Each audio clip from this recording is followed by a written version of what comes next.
किसी राज्य में ऐसा रूल था, ऐसा नियम था कि किसी भी राजा को उस राज्य में 5 साल तक रहने दिया जाएगा, 5 years। और 5 साल के बाद उसे ऐसे जंगल में छोड़ा जाएगा जो कि जंगल में इतने भयानक जानवर रहते थे कि कोई भी वहां से वापस नहीं आ पाता था। तो ये उस राज्य का नियम था, परंतु फिर भी लोग इस बात को मान जाते थे और जब 5 साल होता था तब और कोई राजा आ जाता था। तो जब ऐसा हुआ करा और कई राजा हुए, तब फिर जब लास्ट जो राजा था वो 5 साल के बाद चला गया, तब एक राजा चुना गया।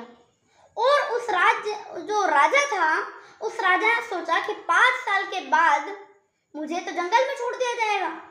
तो अभी तक जितने राजा हुए थे वो क्या सोचते थे कि अभी तो हम पैसे से अपनी ऐश की जिंदगी जी ले, फिर बात का बाद में देखेंगे। परंतु वो जो राजा था वो पहले ही दिन से उसने तैयारी चालू कर दी कि 5 साल के बाद जब मुझे जंगल में छोड़ा जाएगा तब मैं जंगल में किस तरीके से सुरक्षित रहूंगा। तो तब उसे एक ऐसे जानकार का पता चला जो कि बहुत ही बुद्धिमान था, वो हर प्रकार की प्रॉब्लम्स का इजीली सॉल्यूशन निकाल लेता था।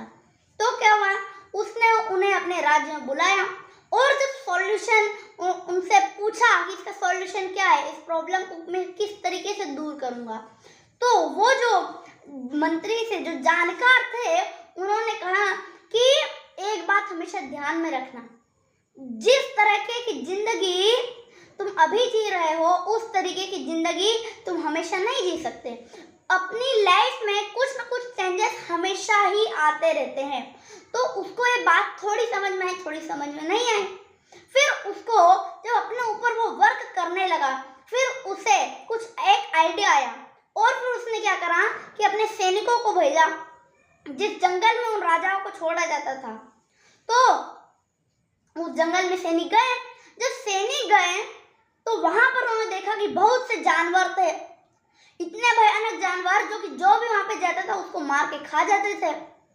और फिर वहां से बहुत सारे कंकाल थे, बहुत सारे स्केलेटन्स थे। तो उन्होंने इंफॉर्मेशन जाके राजा को बता दी। तब राजा ने सोचा कि अगर मैं 5 साल बाद वहां पर जाऊंगा तो मेरी भी इसी तरह मृत्यु होगी जिस तरह पिछले राजाओं की हुई थी। तो उन्होंने क्या सोचा कि इस प्रॉब्लम का सॉल्यूशन निकाला जाए, निवारण निकाला जाए।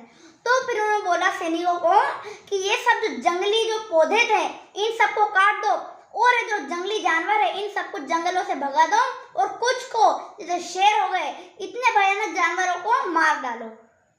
तो फिर सैनिकों ने अपने राजा के कहे अनुसार उनके आज्ञा का पालन करा। तो ऐसा करते करते उन्होंने उस जंगल को धीरे धीरे एक शहर बना दिया। जब शहर बना दिया तब 5 साल हुए और जब उस राजा को उसकी राजगद्दी से हटा दिया गया तब राजा वहां पर ऐश की जिंदगी जीने लगा। यानी कि जिस तरह की जिंदगी वो वहां पर जीता था, भले उससे थोड़ा कम, यानी कि भले उससे महल वाली चीज नहीं मिली, महल वाला जो सुख था वो भले ही नहीं मिला, परंतु उसे रहने का, खाने का, पीने का एक सारी व्यवस्था उसे मिल गई। जिस तरह पिछले राजा 5 साल तक ऐश की जिंदगी जीते थे उस तरीके से वह भी 5 साल तक ऐश की जिंदगी जी सकता था, परंतु उसने पहले ही दिन से काम करना चालू करा। तो उसने क्या सोचा, फ्यूचर का सोचा। जो पिछले राजा थे वह क्या अभी का सोचते थे कि अभी तो ऐश कर लो, बात का बाद में देखेंगे।